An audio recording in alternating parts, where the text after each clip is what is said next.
Blog Talk Radio. Então, boa noite, amigos. Estamos aqui começando mais um True Outspeak, Sinceridade de Fato. Como eu queria dar uns avisos antes, eu pediria primeiro para aqueles que telefonem que não liguem com os seus alto-falantes abertos, ligados. Senão, as nossas vozes aparecem 4 vezes e fica uma confusão, como aconteceu no fim do outro programa. Outro aviso é que, quando ligarem, quando terminar a resposta à sua pergunta, desligue o telefone e continue ouvindo pelo computador. Não deixe o telefone ligado, não, você está ocupando a linha de outras pessoas, tá bom? Muito obrigado. Bom, vamos começar, como sempre, lendo o editorial de amanhã do Diário do Comércio. O título é Fariseu Hipócrita. O uso pejorativo da palavra raça para designar um grupo não racial é o inverso de um insulto racista, pois deprecia os elos raciais que o racismo, por definição, exalta. A expressão é pejorativa precisamente porque reduz a afinidade política, espiritual ou cultural entre os membros de uma comunidade a um mero parentesco biológico, como se tratasse de um grupo de galinhas ou macacos. A intenção sarcástica se anularia automaticamente a si mesma se o falante, pensando como racista, considerasse a identidade racial um elo superior e não inferior àqueles que de fato unem o grupo.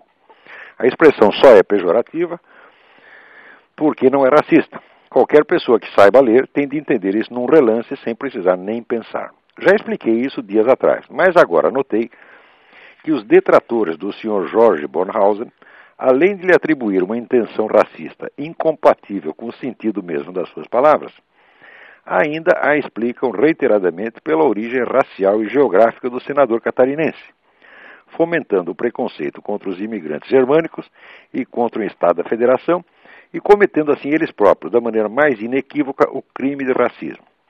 Raramente a receita de Lenin, xingue-os do que você é, acuse-os do que você faz, foi posta em prática de maneira tão exemplarmente literal.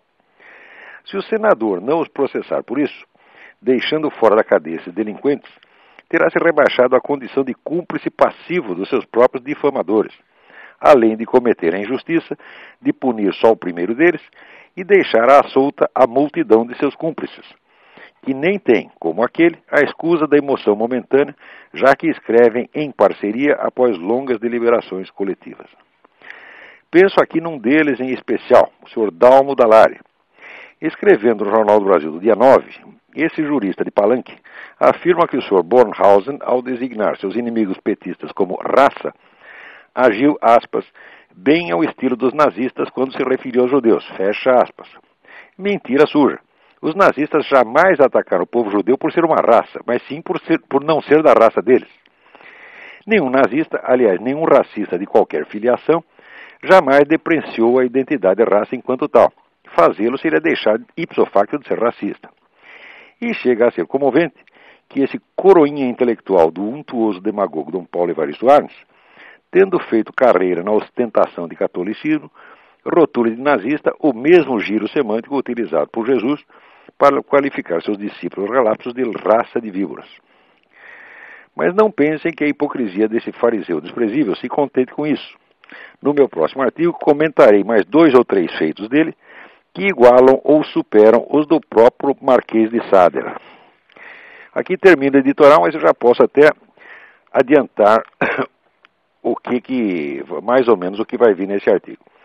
É que no restante daquilo que escreveu para o Jornal do Brasil, esse senhor Dallari, ele resolve parasitar um tema no qual eu tenho insistido muito, um dos meus temas mais característicos, que é o da ocultação de notícias.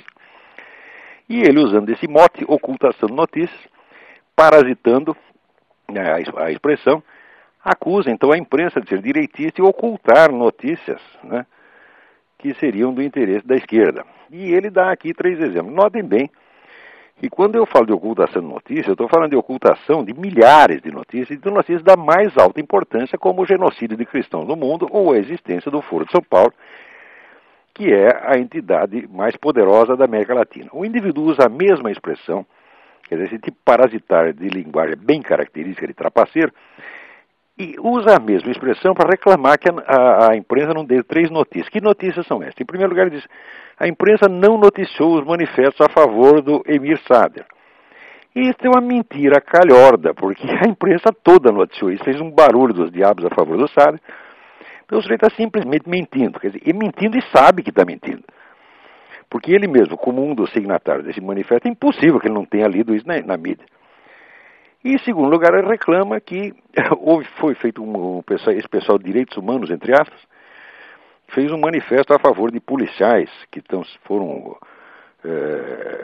mortos, né, em defesa da honra de policiais que foram mortos por bandidos, etc, etc.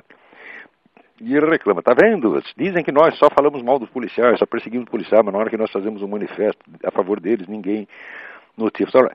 Esse pessoal tem 50 anos de trabalho contra a polícia, 50 anos de defender bandido e criminalizar a polícia. Depois de tudo isso, depois de ter feito campanhas, barulho dos diabos, leis para amarrar as mãos das polícias, entregar os policiais inermes nas mãos de assassinos, daí fazem um manifestinho e querem que seja noticiado. Esse manifestinho não tem importância nenhuma, isso é uma babaquice, tá certo? Isso é simplesmente uma camuflagem, né? Então, assim, no noticiário é porque a notícia é realmente desprezível. Agora, o terceiro é o mais bonito de tudo, porque ele diz, olha, todo mundo denunciou esse caso do dossiê anti-tucano que teria sido comprado pelo PT, mas todo mundo ocultou o conteúdo do dossiê, ninguém revelou. Quer dizer, ele coloca isso como se fosse uma ocultação criminosa. Na verdade, se o dossiê é criminoso, o seu conteúdo é criminoso, e divulgá-lo seria simples. Se a imprensa o divulgasse, a imprensa toda estaria cometendo o mesmo crime, e era isto mesmo que esse canalha queria. Quer dizer, ele está reclamando que a imprensa não cometeu o crime de divulgar as acusações contidas num dossiê criminosamente comprado pelo PT à véspera das eleições para prejudicar o adversário. Ora, mas faça-me um favor, e esse sujeito diz que é jurista? Tu não é jurista coisíssima nenhuma da onda lá, tu é um embrulhão, tu é um velho sem vergonha, é isso que você é. Eu desafio você para discutir comigo e provar, tá certo? Essas coisas que você diz que a imprensa ocultou o manifesto Pro-Sader, né? Que este manifesto policiais mostra, a favor dos policiais, mostra que vocês nada fizeram contra a polícia ao longo desses 50 anos, e que a divulgação do dossiê criminoso não seria ela própria criminosa. Ora, faça-me um favor, onde é que nós vamos parar? Agora, esse sujeito não apenas pós de jurista, mas ainda era uma das figuras como diz, da igreja, né? Um dos representantes da igreja. Faça-me um favor. Quer dizer, até quando o Brasil vai ter paciência com este tipo de salafrário, de vigarista intelectual barato? Quer dizer, o número dessas pessoas e a cara de pau deles é assim incalculável. Bom, mas para vocês verem que não é só no Brasil que acontece essas coisas. Essa semana aconteceu dois negócios incríveis aqui. O primeiro é que apareceu um professor, ex-professor da North Carolina University, simplesmente pregando que os negros deviam matar todos os brancos. E apareceu na televisão dizendo isso, né? Logo depois, apareceu aqui pela internet, apareceu um link em que se via lá o Nelson Mandela cantando uma musiquinha que também diga para matar todos os brancos. Quer dizer, que história é essa? Agora a pregação de genocídio se tornou um direito, né? Mas, na mesma semana, coincidência ou não, aconteceu que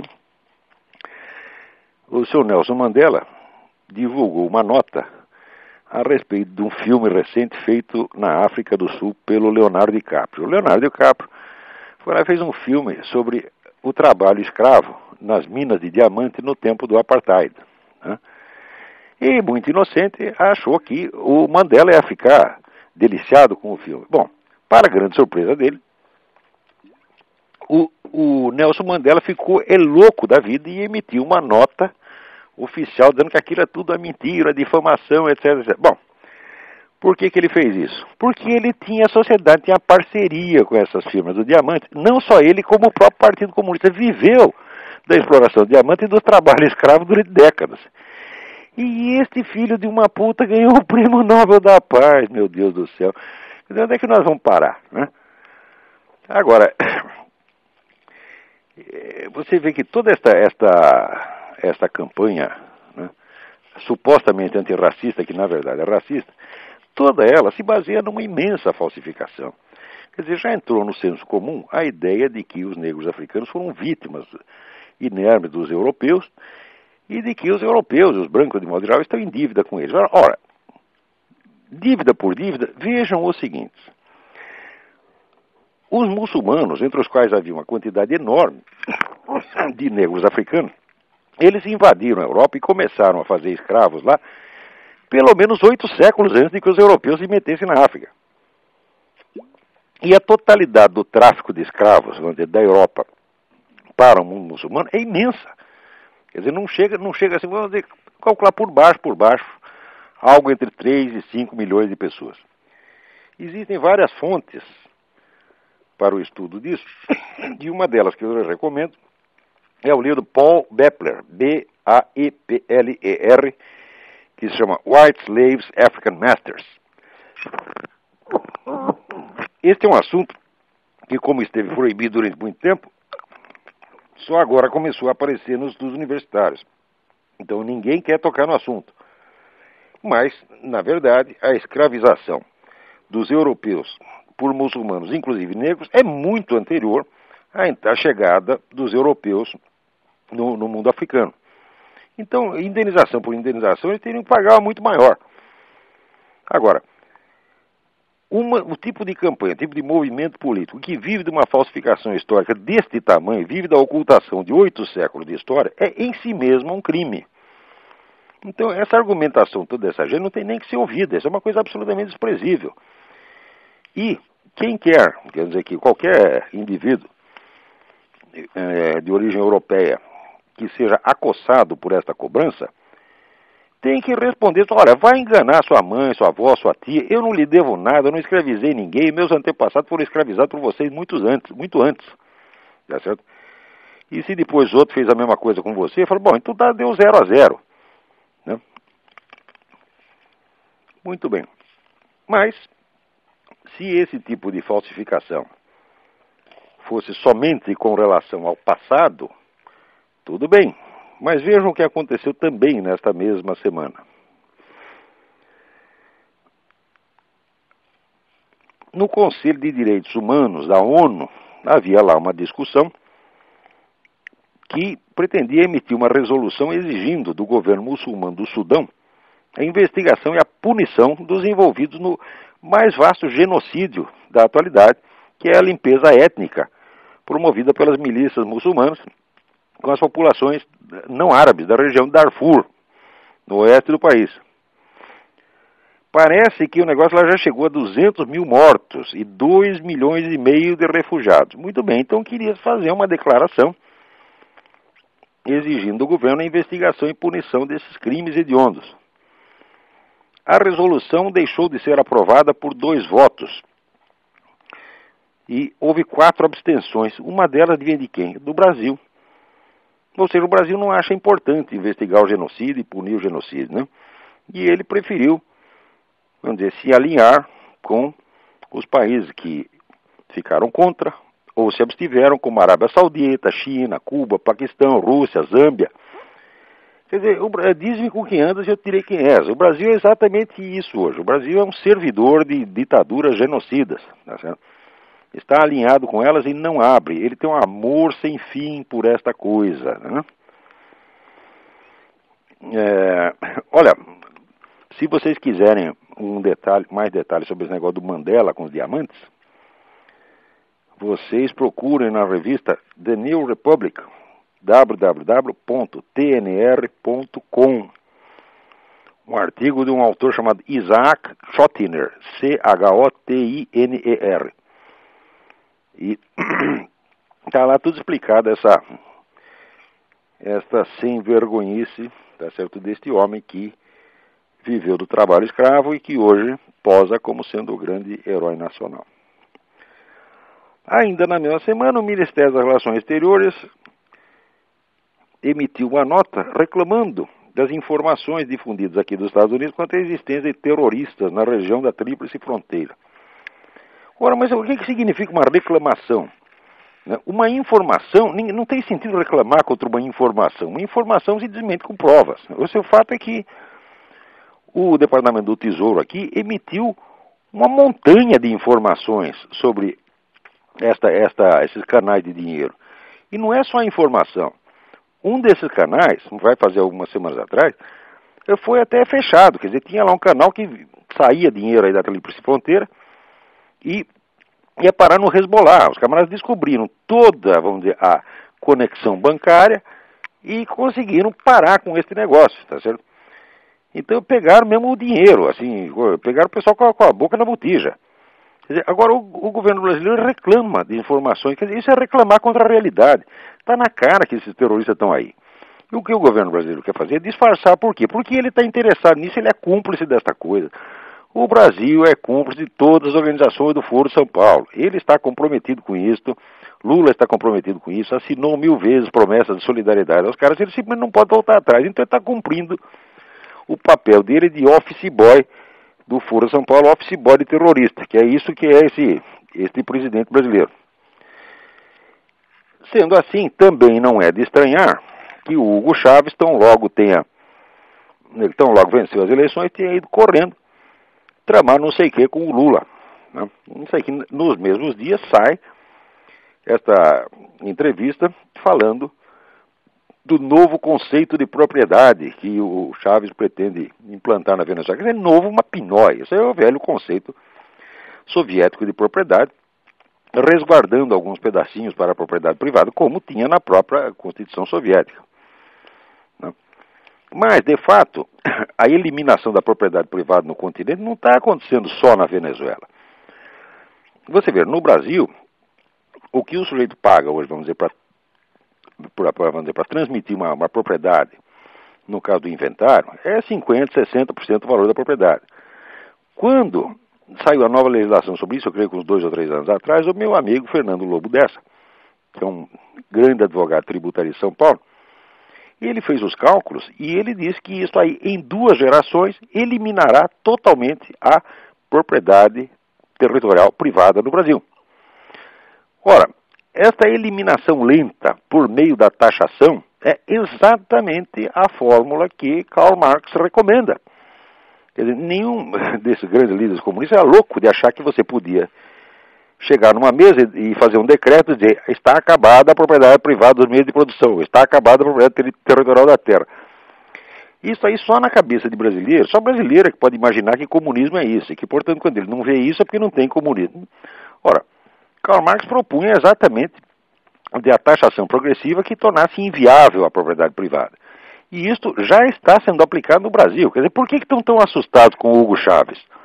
É só porque o Hugo Chávez dá nome aos bois? É só porque ele diz o que ele está fazendo? Porque no Brasil a pessoa faz uma coisa e diz outra? Na verdade, o sistema brasileiro de eliminação da propriedade privada é muito mais eficiente do que o do Hugo Chávez. É praticamente infalível. E Karl Marx dizia que a eliminação da propriedade privada tinha que ser feita ao longo de muitas gerações. Presta atenção, muitas gerações. Ele pensava umas 7 ou 8 gerações. Ao passo que no Brasil ela já está sendo feita, né, num prazo que vai ser de 2 ou 3 gerações no máximo. De maneira que esses senhores aí que são, né, ricos, cheios de propriedades, etc., que se sentem muito seguros porque dão um dinheirinho pro PT, são todos loucos. Vão perder tudo que tem. E, aliás, merecem mesmo. Porque é um pessoal que não tem vergonha na cara. Porque a riqueza deveria importar certa responsabilidade. No mínimo, se o sujeito é rico, ele tem a responsabilidade de defender as instituições que, por sua vez, protegem a riqueza dele mesmo. Mas eles não querem fazer isso, não. Eles querem empurrar os outros na frente. Né? Quanta gente não diz assim: não, eu tenho muito a perder. Quer dizer, o camarada, porque é rico, ele acha que assim, a fortuna dele vale mais do que a sua vida. Todos eles acham isso. Né? Então, o sujeito não quer se defender a si próprio, ele quer ficar de bem com os dois lados. Né? Assim não dá, pô. Né? Quer dizer, isso é uma baixeza moral generalizada entre a classe rica brasileira, né, que pretende que os outros lutem por ela, mas ela não. Muito bem. Vamos ver o que mais temos. Temos aqui essa semana. Essa semana foi extremamente rica. Olha, uma notícia que simplesmente não apareceu no Brasil é essa, de que uma das comunidades mais ameaçadas de extinção dentro da confusão iraquiana são os cristãos. Os cristãos são vamos dizer, apenas 5% da população iraquiana. Mas note bem, eles sendo 5% da população, 40% dos refugiados são cristãos. Quer dizer, realmente está tendo esse pessoal que está, vamos dizer, promovendo a luta contra os americanos e contra o novo governo iraquiano, eles estão fazendo limpeza étnica, estão acabando com os cristãos. E os cristãos estão pedindo, pelo amor de Deus, que sejam recebidos em algum país, né, como refugiados. Não sai uma linha sobre isso no Brasil, que continua posando como se fosse um grande país cristão. Agora, para você ver que nem tudo está perdido, né, aqui houve uma briga muito séria entre a American Family Association e a indústria Ford, porque a Ford decidiu fazer aí, vamos dizer, um sistema de proteção privilegiada ao movimento gay, tá certo? Então, vamos dizer, para cada carro que vendia, X% ia lá para o movimento gay, era um montão de dinheiro. E, evidentemente, essa é a Fundação Ford, se você apresenta um projeto cristão, não sai um tostão. Se um projeto conservador, não sai nada. Mas se você chegar e apresentar um projeto bem comunista, eles dão todo o dinheiro que você queira. Muito bem, chegou uma hora que a tal da American Family Association decidiu fazer um boicote da Ford. E espalhou, né, não só entre seus membros, mas entre vários grupos evangélicos, conservadores, etc., etc., um apelo: não compre mais da Ford. Resultado, passou uns meses, as vendas da Ford caíram em 11,6%. E a empresa teve um tamanho prejuízo que calcula que não vai se recuperar antes de 2012.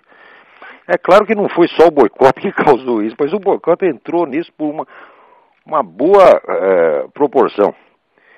Então, a American Family Association já diz: olha, se você parar de dar tratamento privilegiado para os gays, se você tratar todo mundo com mais justiça, né, nós vamos parar o boicote. Quer dizer, eu acredito que a Ford vai acabar afinando, como vários grupos, né, afinam aqui. Recentemente o Walmart também havia... O Walmart é uma coisa terrível, porque o pessoal da esquerda quer acabar com o Walmart. Então estavam fazendo uma campanha contra ele, alegando negócio de leis trabalhistas, essa coisa toda. Mas era um negócio de uma violência atroz. Daí o Walmart apelou para os seus clientes, né? Dizendo: não precisamos de apoio, etc, etc. Eu, até assinei um manifesto em favor do Walmart, porque o Walmart é uma coisa espetacular, né? As coisas são vendidas a preço de banana lá, quer dizer, o Walmart é o mercado preferencial do João Ninguém, né? Então quem tem pouca grana tem que comprar no Walmart. A existência do Walmart, para a população de renda mais baixa aqui nos Estados Unidos, é uma bênção, né? Então assinei lá um manifesto em favor do Walmart. Passa 2 ou 3 semanas, entra o Walmart nessa campanha sórdida de eliminar a expressão Merry Christmas e botar só Holidays. Daí, evidentemente, também a mesma entidade, American Family Association, ameaçou de fazer 2 dias, notamment 2 dias de boicote ao Walmart. Seria uma quinta e um sábado. Então, dizendo: não compro no Walmart nos dias tais. Chegou na véspera do boicote, o Walmart já afinou: não, pelo amor de Deus, Merry Christmas para todo mundo. Então, às vezes, esse ativismo, quando a gente diz um basta, funciona.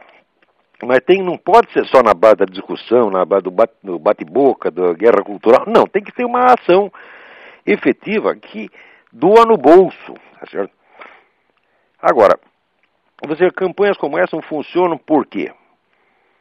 Porque ao longo dos últimos 30 anos, né, entre a população que vai de 18 a 25 anos, o número daqueles que se dizem esquerdistas, ou liberals, como se diz aqui nos Estados Unidos, caiu em 12%, ao passo que o número daqueles que se dizem conservadores cresceu 143%. Quer dizer, o movimento conservador está num crescimento tremendo aqui. E não se deixem iludir por esse recente resultado das eleições, porque o Partido Democrata, na hora H, apelou ao expediente de pegar candidatos conservadores. Né? E o partido que faz tanta aquela campanha contra a teocracia, um dos candidatos de mais sucesso foi um candidato índio que eles lançaram, né? E o índio é tão conservador que ele já começou o discurso dele dizendo: eu agradeço ao meu Senhor e Salvador Jesus Cristo, etc, etc. Quer dizer, isso aí seria, um pouco tempo atrás, seria anátema no Partido Democrata, mas agora eles precisam de conservadores para eleger. Então, saiu aqui no Limbaugh Letter, que é o boletim do Rush Limbaugh. Rush Limbaugh é aquele radialista que tem 38 milhões de ouvintes diários. Ele saiu aqui a lista dos chamados neodemocratas, né? Por exemplo, tem aqui o senador Jim Webb. O senador Jim Webb aqui da Virgínia. Ele venceu, né, venceu a eleição para senador aqui. Democrata. Só que ele foi secretário da Marinha do governo Reagan. E é um nitidamente chamado conservador social, quer dizer, um homem a favor dos valores cristãos, etc. E mais ainda, ele é pró-armas, a favor da liberação das armas. Ele gosta tanto de armas, é tão a favor do direito de portar armas, que ele deu uma arma de fogo para o filho dele de 8 anos. Quer dizer, quando se veria um sujeito desse ser eleito no Partido Democrata uns anos atrás? Não tinha essa gente, né?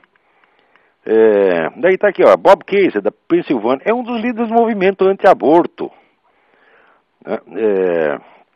E assim tá lá a lista no boletim do Limbaugh. Então, o que o Partido Democrata fez? Decidiu parasitar o prestígio dos conservadores. Só que isto é uma coisa muito canalha.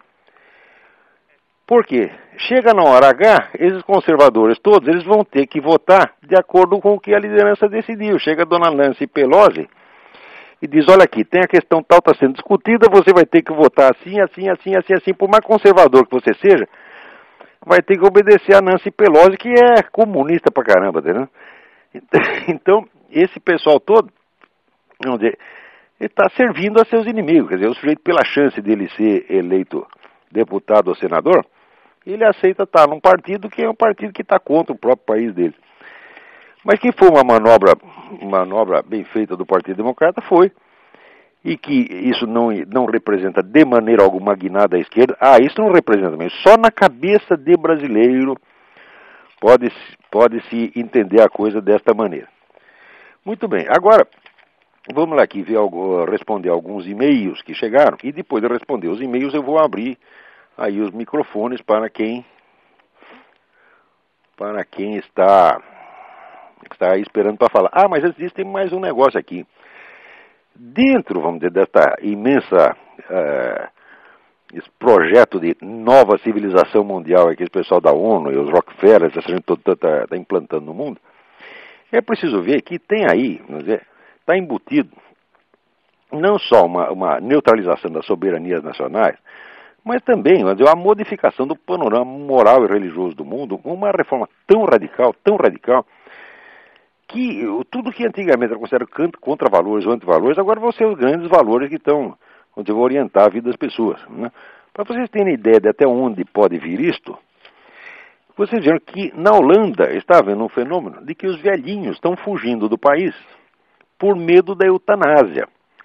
Porque tem havido muito caso de eutanásia lá, e na maior parte dos casos, quem pede para o doente terminal ser liquidado não é ele não, é a família. A família está com o saco cheio de sustentar o velhinho, simplesmente manda matar, né? Então está havendo uma debandada de anciãos da Holanda. E, note bem, a eutanásia, como o aborto, né, por enquanto a ONU aqui faz campanha a favor das duas coisas. Atualmente ela já está criminalizando a resistência ao aborto. Logo estará criminalizando a resistência à eutanásia. Mas antes mesmo que a ONU faça isso em escala mundial, o governo da Inglaterra já decretou que se o médico é ordenado a fazer uma eutanásia e se recusa, ele pode ir para a cadeia. Tá certo? Então, quer dizer, o dever sacrossanto de matar os velhinhos. Esse é um dos valores, né, que serão implantados na nova civilização. Antes de 20 ou 30 anos, nós vamos estar vivendo num universo totalmente modelado por esses novos valores, por essa contra-religião, por essa religião satânica que esse pessoal está promovendo. Para isso, por exemplo, no Brasil já vão fazer agora, está anunciado aqui, já deve ter sido, o primeiro Fórum Espiritual Mundial. Foi realizado de 6 a 10 de dezembro na cidade de Brasília. Brasília já é a capital universal da macumba, né? Então é um bom lugar. Eu não sei o que deu esse Fórum Espiritual Mundial. Começa pequenininho, isso aí não teve muita repercussão, mas logo isso aí vai ser um acontecimento de grande envergadura. E os fundamentos da nova civilização né, serão aí plantados, né, para que os grandes gênios que vão iluminar a humanidade do futuro, a nova religião, está aí o Leonardo Boff e outros desta mesma raça de filhos da puta, tá vendo? Então, também nesse mesmo sentido, né, a Câmara aprovou o projeto de lei que torna crime a discriminação ou preconceito contra pessoas por sexo, gênero, orientação sexual e identidade de gênero. Ora, mas quem é que define o que é o preconceito? Qual é o limite da coisa? São eles mesmos que definem. Isso quer dizer que você simplesmente dizer que não gosta, tá certo? Ou dizer que é contra, vai ser crime. Você simplesmente não pode ser contra, você é obrigado a ser a favor.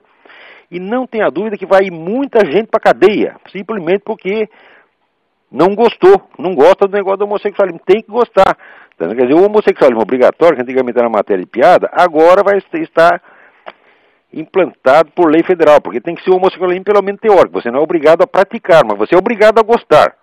E se você não gostar, você tem que expressar o seu desgosto em casa, num círculo privado, em voz baixa, você tem que sussurrar. Olha, eu não gosto. Mas não conte para ninguém. Se você contar para o seu vizinho, você pode ser denunciado. E daí você vai... Sim, não estou brincando, não. Não estou brincando, não estou pensando que eu estou fazendo piada.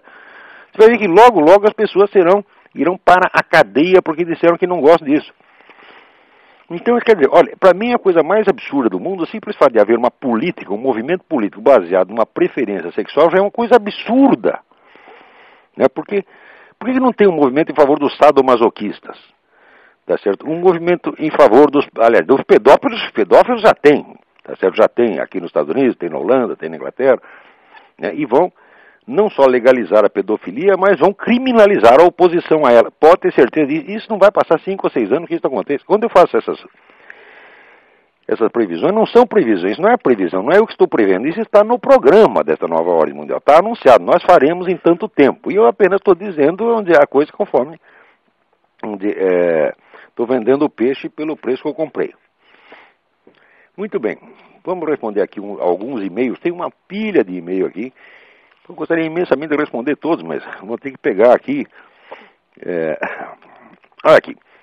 Giovanni T. Cruz pergunta: qual a situação do Partido Comunista nos Estados Unidos? A pergunta é interessante, porque você vê um tamanho crescimento da esquerda aqui, vamos dizer, um poder tão grande da esquerda aqui, naturalmente surge essa curiosidade. A resposta é a seguinte: o Partido Comunista dos Estados Unidos sempre foi muito pequeno. Ele, em matéria de número de membros, e eu acho que ele não chegou a 80 mil na sua fase mais áurea. Por que foi assim? Porque já nos anos 30, o Stalin fez uma estratégia diferenciada para o Partido Comunista Americano.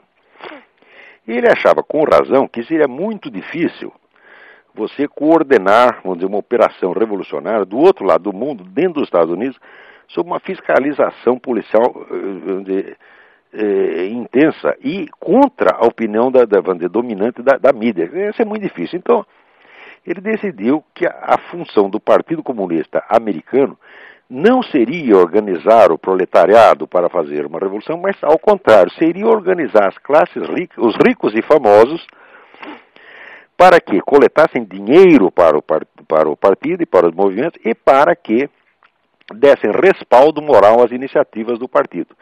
Para isso era absolutamente essencial que essas pessoas não fossem membros do partido, mas que fosse aquilo que se chama companheiro de viagem. Então, resultado, o Partido Comunista tinha pouquíssimos membros, mas tinha um número enorme de companheiros de viagem, entre os quais você tinha deputados, senadores, banqueiros, governadores de estado, os grandes produtores de Hollywood, milionários, celebridades, praticamente as celebridades aqui eram 90% pró-comunistas e trabalhavam para o Partido Comunista sem jamais ser membro. Então, é uma coisa paradoxal, porque o Partido Comunista oficialmente, materialmente, era nada. Mas culturalmente e psicologicamente era tudo. Era e é tudo. Porque você vê, tudo o que esta elite americana está fazendo ainda é a execução fiel do plano estratégico de Stalin traçado na década de 30. Até por automatismo, o pessoal continua fazendo a mesma coisa. Então o Partido Comunista Americano, dos partidos comunistas existentes, era o mais fraco, mas de certo modo era o mais forte. É um negócio fantástico. Se você quiser alguma indicação sobre isso, você leia aquele livro Double Lives. Puxa, agora até esqueci o nome do autor. Ô, droga, esqueci mesmo. Mas prometo te dar numa próxima vez, tá bom? Vamos ver o que mais temos aqui.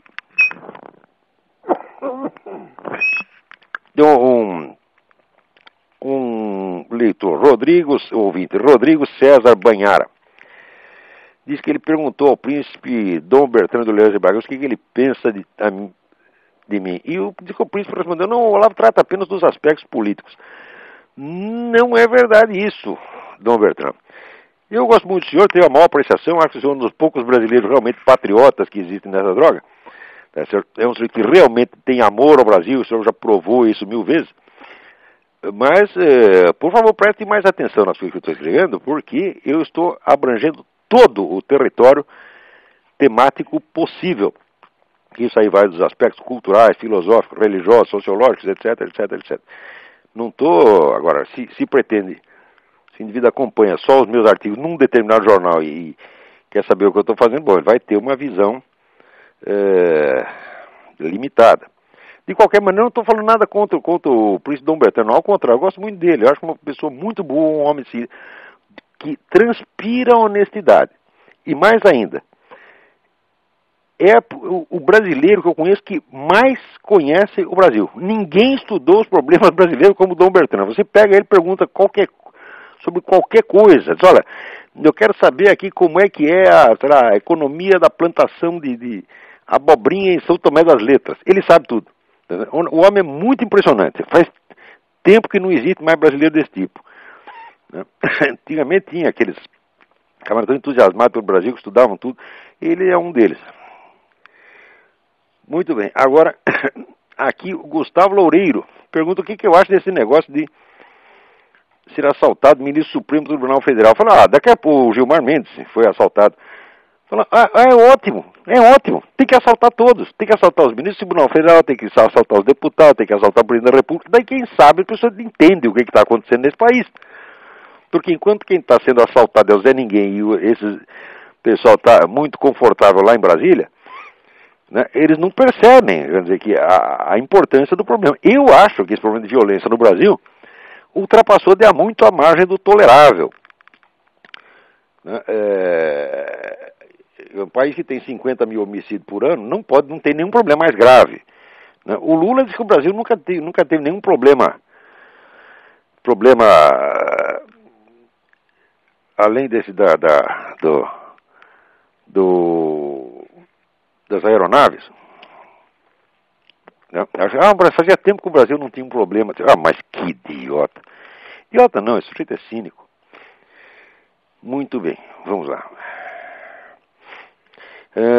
Aqui, Leandro Nascimento Mantal, de Curitiba. Escreve que está procurando meu livro Imbecil Coletivo, mas não encontra. Leandro, se você for à livraria do Chaim, que é a livraria mais famosa de Curitiba, ele tinha lá um montão de exemplares do Imbecil Coletivo. Você vai lá e encomenda porque acabou de sair uma reedição pela Realizações. É impossível que ele não tenha. Vamos aqui. Cassiano, não sei de onde, pergunta. Queria saber quais as principais influências que o senhor recebeu de Max Scheler e Ortega y Gasset. Isso é muito fácil. Quer dizer, com o Max Scheler eu peguei sobretudo a ideia da sociologia do conhecimento, que foi ele o verdadeiro criador, depois a ideia foi explorada pelo Karl Mannheim, mas a ideia mesmo foi do Max Scheler, e todos nós temos uma dívida com ele.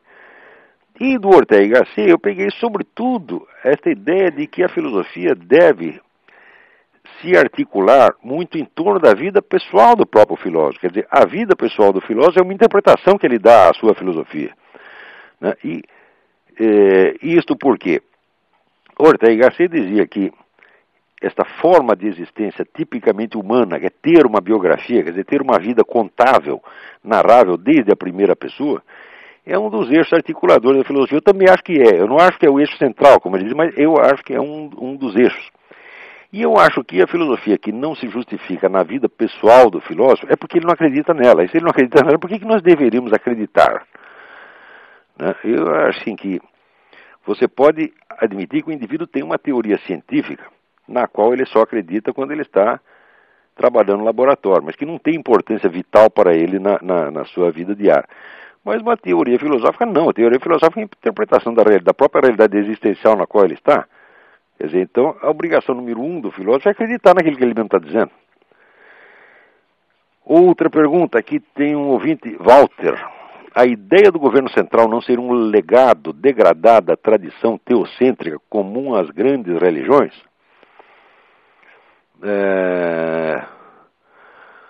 Bem, eu não vi ainda nenhum projeto de governo mundial que tivesse saído das grandes religiões.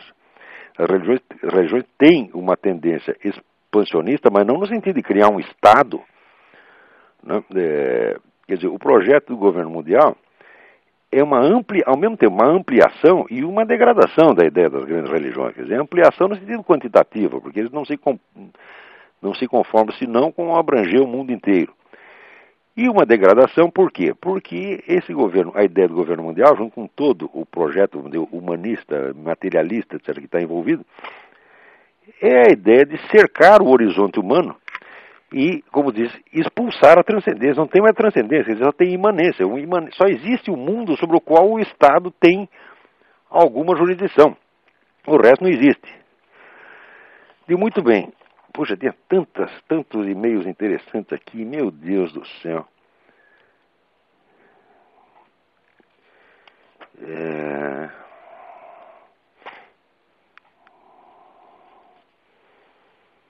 Vamos lá.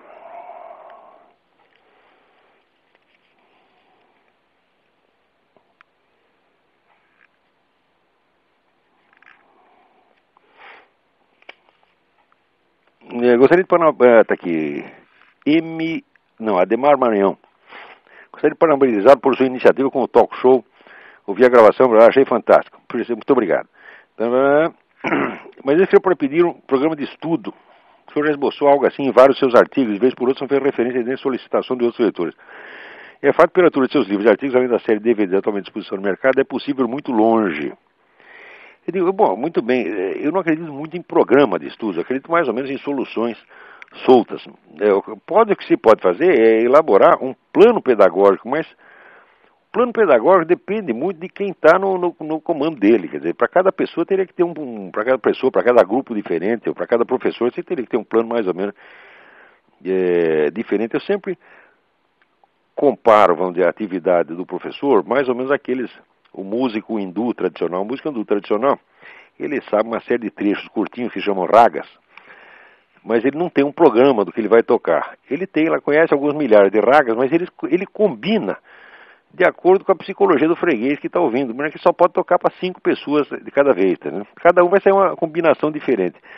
E eu acho que pedagogia é mais ou menos assim. Pedagogia é como psicoterapia. Você não pode ter um programa pronto. Você vai ter que dançar conforme a música. Você tem algumas linhas gerais, alguns esquemas gerais, justamente na música seriam as ragas, mas você vai ter que fazer combinações, infinitas combinações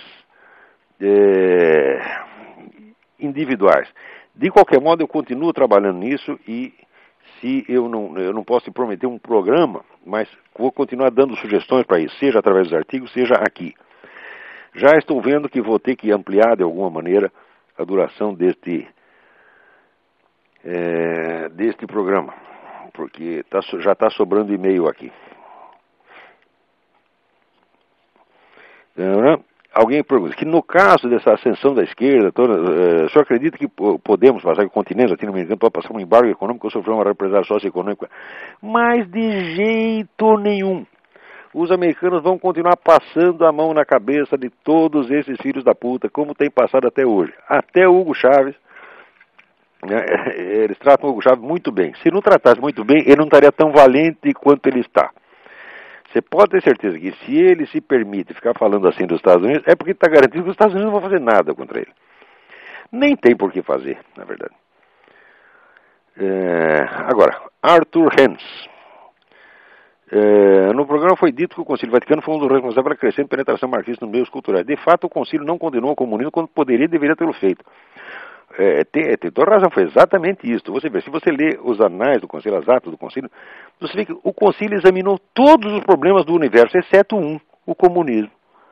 Quer dizer, depois está cheio de males, mas o comunismo não é um deles. E não analisou por quê? Porque estava comprometido a não fazê-lo.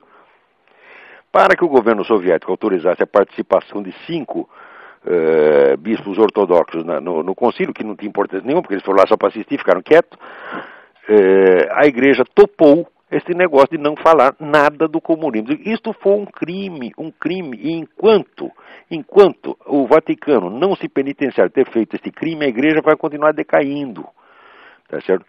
Como já decaiu na Europa. Na Europa praticamente ninguém mais leva a igreja a sério. Na América Latina ainda leva. Até recebi aqui uma pesquisa dizendo que na América Latina a igreja é uma das instituições ainda respeitadas, mas na Europa ela é menos respeitada do que os políticos.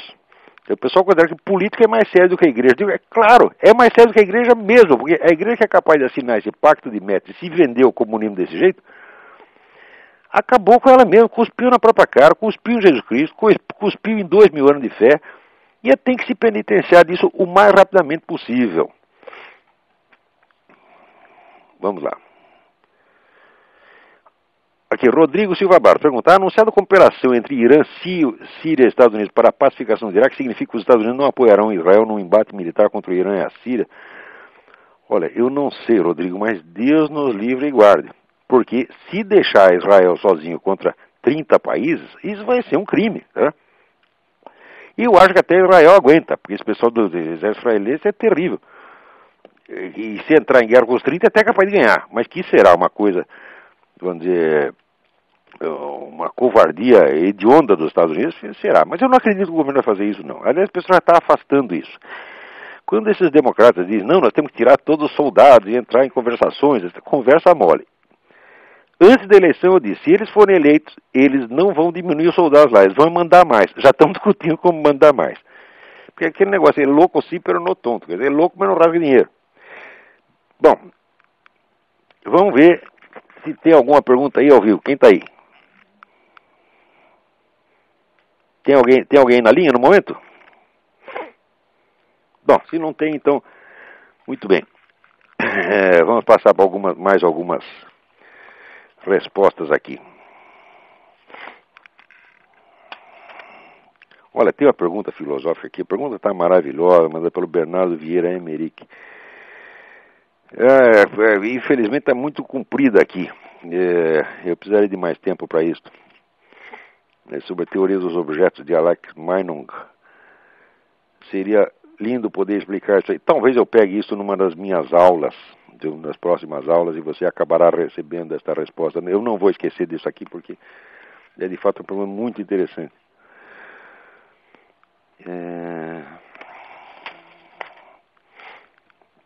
Vamos ver o que mais.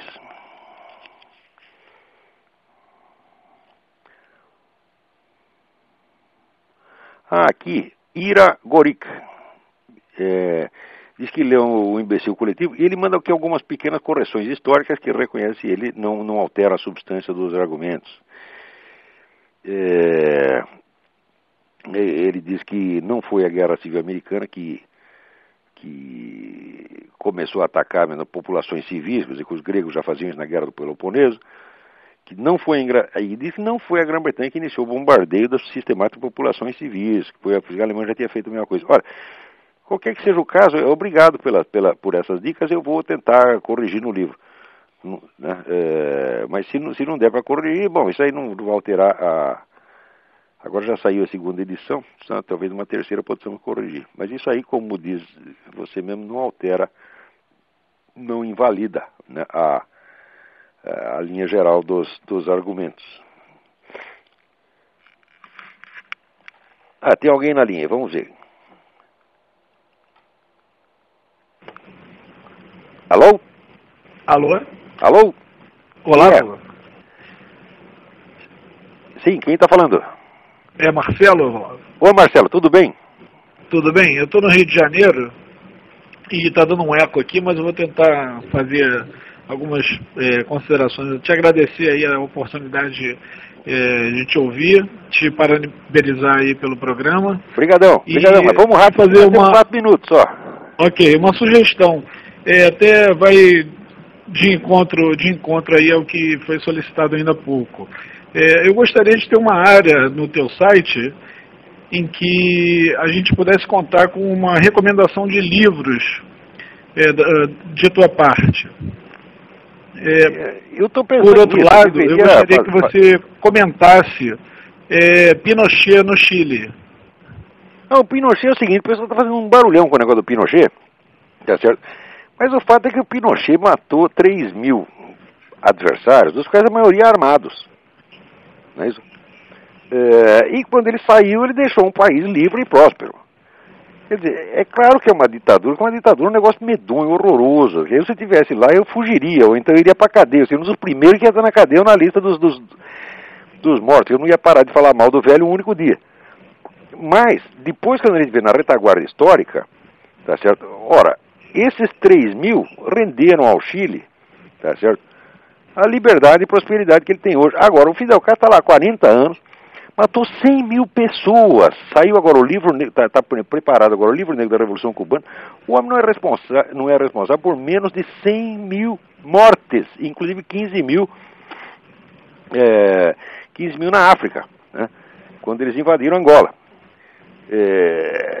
E o que deu? Eles deu uma miséria desgraçada. Miséria, falta de liberdade, quer dizer, um caso de prisões. Cuba chegou a ter... Veja, no Brasil o pessoal faz choradeira por causa de 2.000 prisioneiros políticos. Ao longo de 20 anos de ditadura, chegou a ter 2.000 prisioneiros políticos. Em Cuba chegou a haver 100.000 prisioneiros simultaneamente. Quer dizer, olha, até falar de Fidel Castro e Pinochet na mesma linha é um insulto à inteligência humana. Quer dizer, o Pinochet fez uma ditadura. Todas as ditaduras reacionárias são temporárias. Elas vão, fazem o que tem que fazer e vão embora. As ditaduras revolucionárias é que fazem mudanças aprofundadas, tão aprofundadas que depois não dá para voltar mais atrás. Quer dizer, um dos critérios da gravidade dos males é a possibilidade de corrigi-los. Os males criados por uma ditadura reacionária você corrige depois na democracia, mas uma ditadura revolucionária mata o país, como eu vi com os meus próprios olhos aqui fizeram na Romênia. Quer dizer, as modificações são tão grandes, o homem desarticulou tão profundamente o país que não é possível levantá-lo nunca mais. Como a Rússia vai ficar eternamente na corrupção. A França, depois da Revolução Francesa, nunca parou de decair. Enfim, as ditaduras reacionárias são sempre males menores do que as revolucionárias. Bom, com isso temos que encerrar aqui o programa. Muito obrigado a todos e até a semana que vem. Obrigado.